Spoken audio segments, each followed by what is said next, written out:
வாழ்க வளமுடன். திருச்சிற்றம்பலம்.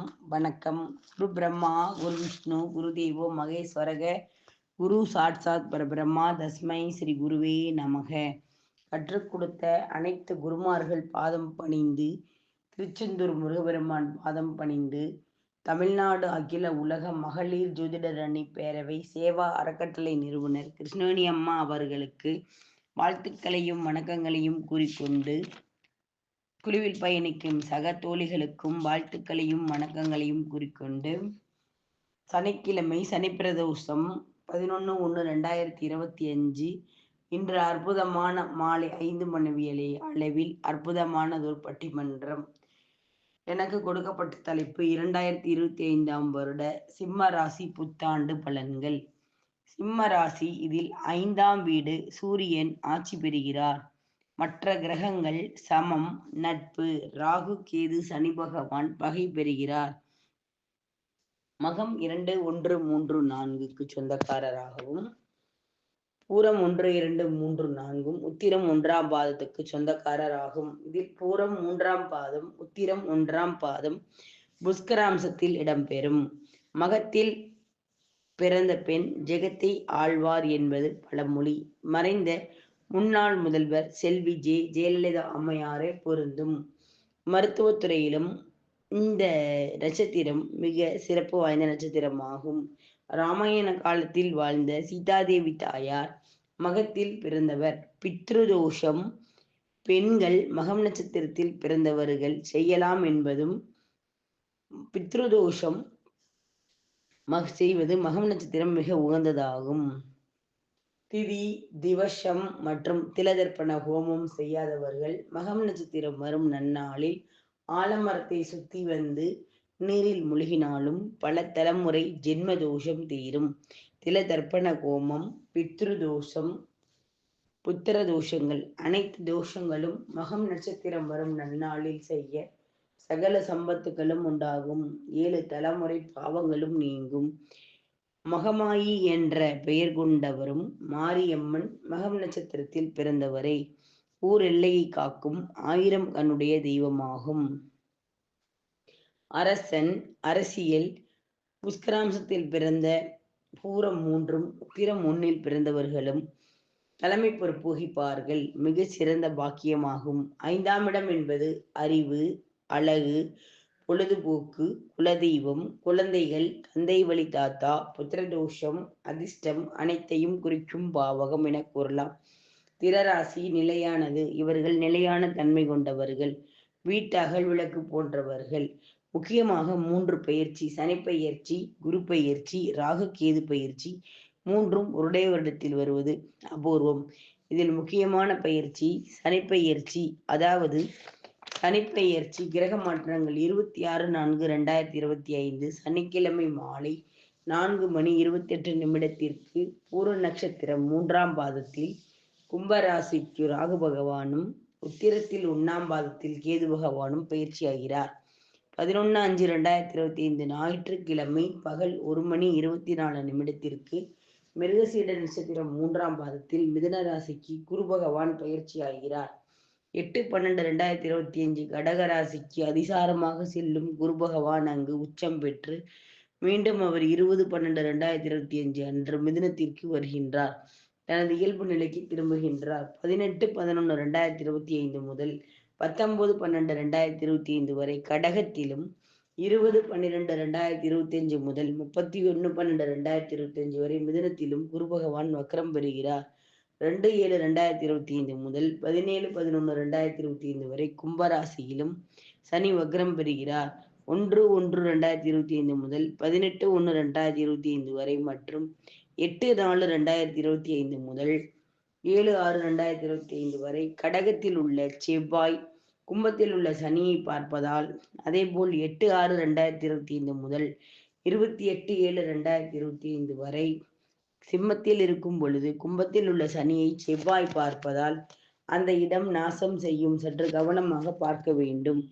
உலகத்தில் ஆக்சிடென்ட், மண் மனை சம்பந்தப்பட்ட விஷவாயு காற்றால் ஏற்படலாம். விபத்துக்களும், அணு குண்டு வெடித்தல், காற்றாலை பேரிடர் ஏற்படும், நிலச்சுரங்கு, ஏரோநாட்டிக்கல் விமானம், விண்வெளி ஆராய்ச்சி நிலையத்தில் வெற்றிகள். மூலிகை பயன்படுத்தி செய்யும் அனைத்து துறையும் வெற்றி பெறும். ஜோதிடம், ஆன்மீகம், IT கம்பெனிகள் சிறப்பு. செஸ் போர்டு, விளையாட்டுத்துறை, கல்வி நிறுவனத்தில் இந்த வருடம் மீடியா அனைத்தும் வெற்றி உண்டாகும். படிக்கும் குழந்தைகள் நல்ல மதிப்பெண்கள் பெறுவார்கள். காதல் கிரகம் புதன், குரு வருவதால் லவ் மேரேஜ் நடக்கும். லவ் மேரேஜ் அரேஞ்ச் மேரேஜாக கேட்டு திருமணம் செய்து கொள்ளும் சூழ்நிலை உருவாகும். பத்திரப்பதிவு, நிலம் உற்பத்தி, லாபம், பங்குச்சந்தையில் முதலீடு வெற்றி. யூடியூப் சேனல்கள் அதிகமாக வரவேற்புக்காக காத்து கொண்டிருக்கும். 4/5/2025 முதல் 28/5/2025 வரை அக்னி நட்சத்திர காலம். இந்த காலத்தில் சுபகிரக நிகழ்வுகள் தவிர்ப்பது நல்லது. சிம்ம ராசி. அஷ்டம சனி ஆரம்பம். சனிப்பெயர்ச்சி சும்மா உள்ள சிங்கத்தை தூண்டக்கூடாது, அது கர்ஜிக்கத்தானே செய்யும். நமக்காக ஒருவர் கூட இல்லையே என ஏங்கிக் கொண்டிருக்கும் சிம்மராசி அன்பர்களை நீங்கள் பார்க்கவே முடியாது. பணம் சம்பந்தப்பட்ட பிரச்சனை உருவாக்கியே தீருவார். முதலில் சிம்மராசிக்காரர்களின் பலவீனம் ஓட்டை வாய். கையும் ஓட்டை, வாயும் ஓட்டையாகும். மிகப்பெரிய இழப்பு நேரிடும். இதுவரை சம்பாதித்து வைத்திருந்த பணமும் காசும் இழக்க வேண்டிய வழி உண்டாகும். ஆஸ்பத்திரியில் செலவு ஏற்படும். இந்த பயமே உங்களை கொன்றுவிடும் நிலை. பயம் இருக்கக்கூடாது, தீர்வுதான் சொல்ல வேண்டும். நல்ல காலம் பிறக்கப் போகிறது. சனி பகவான் சனிப்பெயர்ச்சி சிம்மத்துக்கு எப்பொழுதும் ஆகாது. நம்பர் 1 விரோதி. அதேபோல் சூரியனுக்கு நம்பர் 1 விரோதி சனி ஆவார். சனி வீட்டில் கும்பத்தில் சூரியன் பகை, சூரியன் வீட்டில் சிம்மத்தில் சனி பகை. சமசப்தம ராசியாகும். அப்பா மகன் உறவு கூடாது. எல்லோருக்கும் நன்மை செய்ய வேண்டும், எல்லோருக்கும் நன்றாக இருக்க வேண்டும் என நினைக்கும் ஆத்மா அது சிம்மராசி மட்டுமே. இரக்க குணம் உடையவர்கள், சுயநலமில்லாத மனிதர்கள். தன்னை யாரும் சீண்டாதவரை எந்த ஒரு உயிருக்கும் கெடுதல் நினைக்க மாட்டார்கள். நீங்கள் ஏன் சீண்டுகிறீர்கள்? சிம்மத்தை சும்மா இருக்கும் சிங்கத்தை தூண்டிவிட்டு கர்ஜிக்குது என்று சொன்னால் முடியுமா? கர்ஜிக்கத்தானே செய்யும். மெக்னானைட் என்று ஆங்கிலத்தில் சொல்லக்கூடிய பரந்த மனப்பான்மை அதிகம் உள்ள ஒரே ராசி சிம்மம். தன் உயிரை கொடுத்தாவது தன்னை நம்பியவரை காப்பாற்றும் தன்மை உடையது. உண்மையாக வாழ்வில் ஏமாற்றப்பட்டு, மனதளவில் அசிங்கப்படுத்தப்பட்டு, காதலுக்காகவும் அன்புக்காகவும், அதாவது உண்மையான அன்பு ஏதாவது ஏற்படுமா என ஏங்கும் மனிதர் ஒரு சிம்மராசி ஆகும். யாராவது நமக்கு உண்மையாக ஒரு மனிதர் இருக்க மாட்டார்களா? ஒரு ஜீவன், ஒரு ஆத்மா இருக்காதா என ஏங்குவார்கள். கோபமும் அன்பும் இவர்களிடம் அதிகம் காணப்படும். கோபம் இருக்கும் இடத்தில் தான் இரக்க குணம் நிறைந்திருக்கும். அளவு என்பது தெரியாது. அன்பிற்கு அடிபணிவார்கள், அதிகாரத்திற்கு அடிபணிய மாட்டார்கள். யாராக இருந்தாலும் பட்டென்று, சட்டென்று, டக்கென்று இவர்கள் வார்த்தைகளை தெரிக்க பேசி விடுவார்கள். பின்னாளில் அதை நினைத்து மிகவும் வருந்துபவர்களும் இவர்களே. நிறைய வார்த்தைகளால் வாழ்க்கையை துளைத்தவர்களும் சிம்மராசி அன்பர்களே. யாரையும் சாராமல் பசி பட்டினி என உன்னிடம் நான் கையேந்த மாட்டேன் என கௌரவமாகவும் கம்பீரமாகவும் நிற்பார்கள். இவ்வளவு சிறப்புமிக்க இந்த சிறப்பு வாய்ந்த சிம்மராசி அன்பர்களுக்கு அஷ்டம சனி 2025 தொடங்குவதும் ஒரு வருத்தம்தான். அர்த்தாஷ்டம சனி 20/5/2019 வரட்டி எடுத்தது. இதனை சனி மீண்டும் 2020 இயல்பு நிலைக்கு வந்துவிட்டார். 2-3 வருடங்களாகத்தான் நன்றாக உள்ளோம். இருந்தாலும் கண்டகச்சனியின் ஆதிக்கம், பிரச்சனை இருந்தாலும் அவ்வப்பொழுது வந்து சென்றது. சமாளித்து கொண்டார்கள். வண்டி ஏறத்தாழ வாழ்க்கை சக்கரம் போல ஓட்டிவிட்டார்கள். இப்பொழுது ஒரு பெரிய பாறாங்கல்லை தூக்கி தலையில் போட்டது போல இந்த அஷ்டமச்சனி ஆரம்பிக்கும் என்ற வார்த்தை. தன்னுடைய 7ஆம் இடத்துக்கு 7ஆம் இடமான கும்பராசியை சனி பகவான் 29/3/2025 மீனராசிக்கு வருகின்றார். இதில் ஒரு பாசிட்டிவ் இருக்கின்றது. குரு பகவான் வீடு என்பதால், அதாவது பஞ்சமாதிபதி வீடு என்பதால் வருகின்ற இதை தவிர உண்மையை சொல்ல வேறொன்றும் இல்லை. உங்களுடைய 10ஆம் வீடு என்று சொல்லக்கூடிய ரிஷபராசியிலிருந்து 11ஆம் வீடு என்று சொல்லக்கூடிய மிதனராசிக்கு குரு பகவான் வருகிறார். உங்களுடைய 2ஆம் வீட்டில் இருக்கின்ற கேது பகவான் ஜென்ம ராசிக்கே சஞ்சரிக்கிறார். உங்களுடைய ராசிக்கு 8இல் இருக்கும் ராகு பகவான் கும்ப வீடு 7ஆம் ராசிக்கு வருகிறார். இது முக்கிய நிகழ்வாக புத்தாண்டில் பார்க்கலாம். சனி பகவான் என்ன செய்வார்? மறைக்கவும் முடியாது, மறுக்கவும் முடியாது. 7 சனி பகவான் எவ்வளவு துன்பத்தை தருகிறாரோ அதைவிட 3 மடங்கு கஷ்டம் அஷ்டம சனியில் தருவார். இவை அனைத்தும் சிம்ம ராசிக்கு பொருந்தும். இதில் விதி உண்டு. மிகப்பெரிய பதவி உயர்வு, பட்டம் பெற்று அரசியலில் ஜொலித்தவர்களும், பணம், பெயர், புகழ், சொத்துக்கள், அந்தஸ்து பெற்றவர்களும் உண்டு. இது தசாபுத்தியை பொறுத்து அமையும் விதியாகும். நீங்கள் விதியா விதி விலக்கா என்பதை அவரவர் சுய ஜாதகத்தை வைத்துதான் பார்க்க வேண்டும். எங்களை தொடர்பு கொண்டு விளக்கங்களை கேளுங்கள். உங்கள் நண்பர், நீங்களா அல்லது தெரிந்தவர்கள் யாராக இருந்தாலும் தொடர்பு கொண்டு அவரவர் சுய ஜாதக விளக்கங்களை தெரிந்து கொள்ளவும். சூரியன் ராஜா கிரகம், ஆட்சி பெற்ற வீடு. சூரியனை வைத்துத்தான் ஜோதிடம். 8ஆம் வீட்டிற்கு செல்லும் சனி பகவான் முதல் பணம் சம்பந்தப்பட்ட பிரச்சனைகளை உருவாக்கியே தீருவார். இப்பொழுது ஓட்டைக்கை உலகநாதன் என்ற பெயர் பெற்றவரும் வாரி வழங்கி கொடுத்து விட்டவர்கள் தேவையில்லாத கௌரவத்திற்கே செலவு செய்வார்கள். சுயமரியாதைக்காக செலவு அதிகமாக செய்பவர்கள், பெருமைக்காகவும் வீண் விரயம் செய்வார்கள். ராஜாவாக இருந்தாலும் நேரம் கெட்டுவிட்டால் 8ஆம் இடம் சிறைச்சாலை, கோர்ட்டு வம்பு வழக்கு, சிறை தண்டனை சென்றுதான் ஆக வேண்டும். இவரையும் ஜெயிலில் பிடித்து போடுவார்கள் அல்லது வீடு என்னும் ஜெயிலில் அடைபடுவார்கள், எங்கும் வெளியே செல்லாமல். இந்த நேரத்தில் அமைதியாக இருக்கவும். இவர்களிடம் உள்ள பலவீனம் கையும் வாயும் ஓட்டை. கண்ணாபினாவென பேசி விடுவார்கள். நான் அதை பிடித்து விடுவேன், யானை குதிரை பிடிப்பேன் என்றும் நான் யார் என்று தெரியுமா பேச்சை விடுவதும் தவறு. தேவையில்லாமல் பல சங்கடங்களில் சிக்கிக் கொள்வது, வலியை போய் மாட்டிக்கொள்வதும் வீட்டில் நாம் நடந்து கொள்வதை பொறுத்தே ஒற்றுமை நிலவும். சுயமரியாதை மூலம் தாக்குதல் ஏற்படும். உயிர் போனாலும் பரவாயில்லை, சுயகௌரவம் முக்கியம். மிகப்பெரிய கவனம் தேவை. சில நேரங்களில் பணிவு வேண்டும். எகிர வேண்டிய இடத்தில் எகிர வேண்டும், தாவ வேண்டிய இடத்தில் தாவ வேண்டும், குதிக்க வேண்டிய இடத்தில் குதிக்க வேண்டும், மறைய வேண்டிய இடத்தில் மறைய வேண்டும். சுயமரியாதை நம்முடைய சுயமரியாதை மற்றவர்களை தீர்மானம் செய்யக்கூடாது. அதற்கு நாம் அனுமதி தரக்கூடாது. ஆழமாக யோசித்து பார்த்தால் நாம் சுயமரியாதை யார் தீர்மானிப்பது? நாமே தான் தீர்மானிக்கணும். இல்லையெனில் தங்கத்தை சேட்டுக்கடையில் அடமானம் வைத்த நிலை ஆளாக நேரிடும்.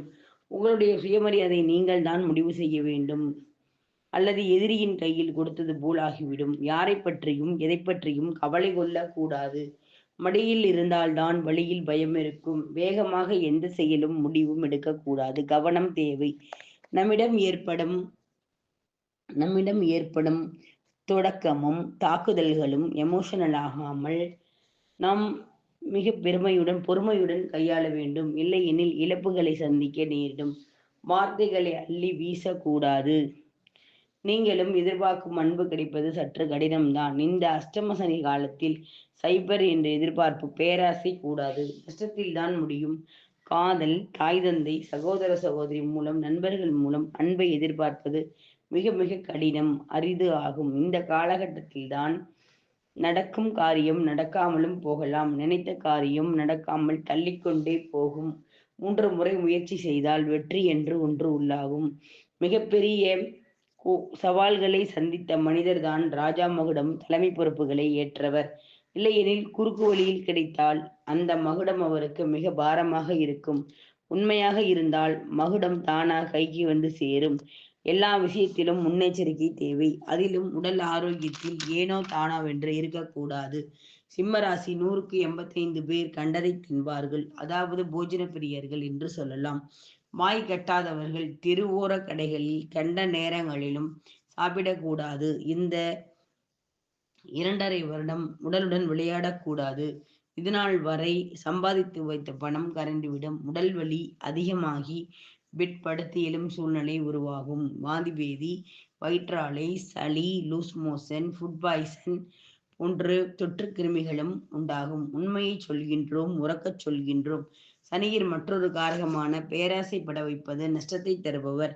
பேராசை என்பது நுணுக்கமாக இருக்கலாம். இப்பொழுது ஆசை என்பதே தவறு. அதிலும் பேராசை என்பது சொல்லவே தேவையில்லை. எது இருக்கோ இல்லையோ இருப்பதை வைத்து வாழ கற்றுக்கொள்ள வேண்டும். இது ஒரு முக்கியமான விஷயம். இன்வெஸ்ட்மெண்ட், ஷேர் மார்க்கெட், திடீர் அதிர்ஷ்டம், நோய், லாட்டரி சீட்டு இதில் பதிவு செய்தல் இருப்பதும் போய்விடும், பறப்பதை போய்விடும். முடிந்தால் அசையா சொத்துக்கள், நிலம் வாங்குதல், வீடு கட்டுதல், நகை வாங்குதல் இவைகளை செய்யலாம். வேலை செய்யும் இடத்தில் ஆணாக இருந்தால் வலிமை மிகுந்த பெண் அதிகாரியுடன் சண்டை வரும். நீங்கள் ஆணும் சண்டை போடுவதால் ஒரு பெண்ணும் ஆணும் சண்டை போடுவதற்கும் 1000 வித்தியாசங்கள் உண்டு.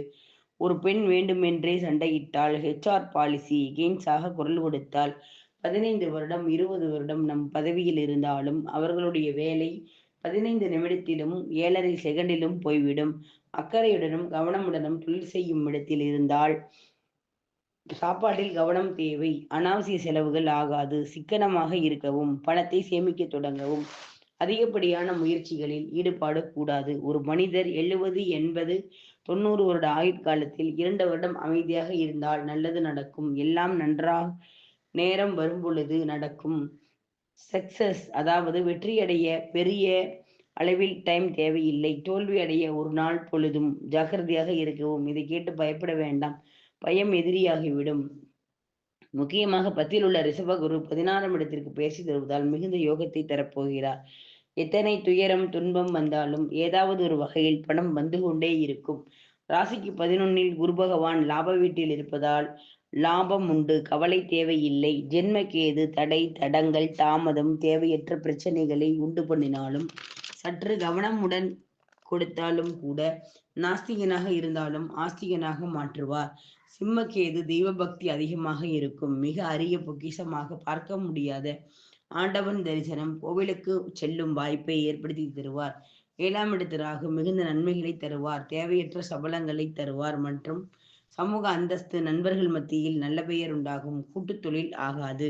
கணவன் மனைவி இருவராக இருந்தால் வாக்குவாதம், டைவர்ஸ், பிரிவினை போன்றவற்றை ஏற்படுத்துவார். ராகு கேது டைவர்ஸ் செய்தல் ஆரம்ப காலத்தில் செவ்வாய் நீசம் என்பதால் 8ஆம் பார்வை கும்பராசியை பார்ப்பதாலும் தேவையில்லாத காதல், வாழ்வில் ஒத்துப்போவாத ஓரினச் சேர்க்கை, லிவிங் டு அதர் என்ற வாழும் முறையை காதல் ஆகாது. தேவையில்லாத நடிப்பு காதலாக மாறும். பிரச்சனைகளை கொண்டு வரும்.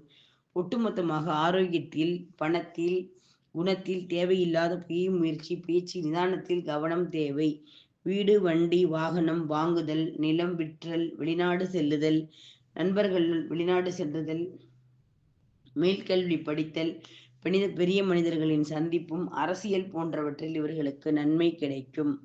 இதற்கு தீர்வு, சிம்மத்தில் பிறந்த அனைத்து நண்பர்களுக்கும் காரைக்காலில் உள்ள தர்ப்பணேஸ்வரர் சனிக்கிழமை சென்று நல்லன் தமயந்தி கிளத்தில் நீராடி சுவாமியை தரிசனம் செய்து நல்லெண்ணெய் தீபம் வைத்து தர்ப்பணேஸ்வரரை வழிபட வஸ்திர தானம், அன்னதானம் செய்து ஏழை எளியோர்களுக்கும், காது கண் இழந்தவர்கள், உடல் ஊனமுற்றோர், வயதானவர்களுக்கும், குப்பை எழுபவர்களுக்கும், பெரியவர்களுக்கும், ஏழை குழந்தைகளுக்கும் தர்மம் செய்ய மிகப்பெரிய அளவில் நன்மை நடக்கும். அல்லது தவறாமல் ஒவ்வொரு ஞாயிற்றுக்கிழமையும் சிவ ஆலயங்களுக்கு சென்று நவகிரகத்தில் உள்ள சனி பகவானுக்கு நல்லெண்ணெய் தீபம் 2, கருங்குவளை மலர், ஊதா சங்குப்பூவை வைத்து வழிபட அர்ச்சனை செய்ய நன்மை தரும். அனாதை பெண் குழந்தைகளுக்கு உணவு, உடை, வஸ்திர தானம் செய்வதும் சிறப்பு.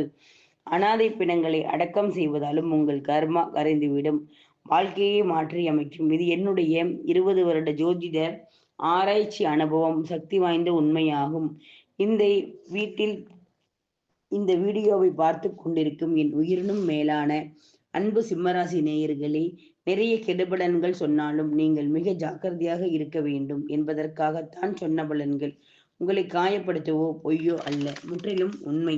ஆகையால் ராசி பலன்கள் அனைத்தும் உண்மை. நன்மையை செய், தீமையை விட்டுவிடு என பழமொழிக்கு ஏற்ப நல்லதை மட்டும் நினைவில் வைத்துக் கொள்ளுவோம் என்றும் உங்களை வேண்டி கேட்டுக்கொள்கிறேன். அஷ்டமச்சனியை வெல்ல அகத்திய பெருமான் அருளிய ஓம் இந்த பிரபஞ்சம் உங்களுக்கு நன்மையை உண்டு செய்யும், ஓம் கிளையும் சவ்வும், ஓம் கிளை சிவ என்னும் மந்திரத்தை தினமும் 9, 21, 48, 108 முறை கூற நன்மை, உண்மை, உழைப்பு, வெற்றி என்பவரும் விதியை மதியால் வெல்லலாம் என்ற பழமொழிக்கு ஏற்ப விடாமுயற்சி விஸ்வரூப வெற்றி. இந்த 2025 அனைவருக்கும் இந்த பிரபஞ்சத்தின் அருளால் விபரீத ராஜயோகமும் கோடீஸ்வர யோகமும் கிடைக்கப் பெறும். நான் வணங்கும் முருகப்பெருமான் பாதம் சரணாகதி அடைந்து நாமக்கல் மாவட்டத்திலிருந்து ஜோதிட பேராசிரியர் டாக்டர் பி ராஜாத்தி அவர்கள் MA ஆஸ்ட்ரோ PhD அவர்கள் பேசுகின்றேன். தொடர்புக்கு செல் நம்பர் 9790640171. வாழ்க பாரதம். சிம்ம ராசி நேயர்களே, வாழ்க பாரதம், வளர்க ஜோதிடக்கலை. அனைத்து ராசிக்காரர்களுக்கும் இந்த வருடம் நல்ல வருடமாகவும், இந்த பிரபஞ்சம் இந்த அஷ்டம சனியிலிருந்து அனைத்து தோஷங்களும் விலகி நன்மை நடக்க வாழ்த்துக்கள். வாழ்க பாரதம், வளர்க ஜோதிடக்கலை.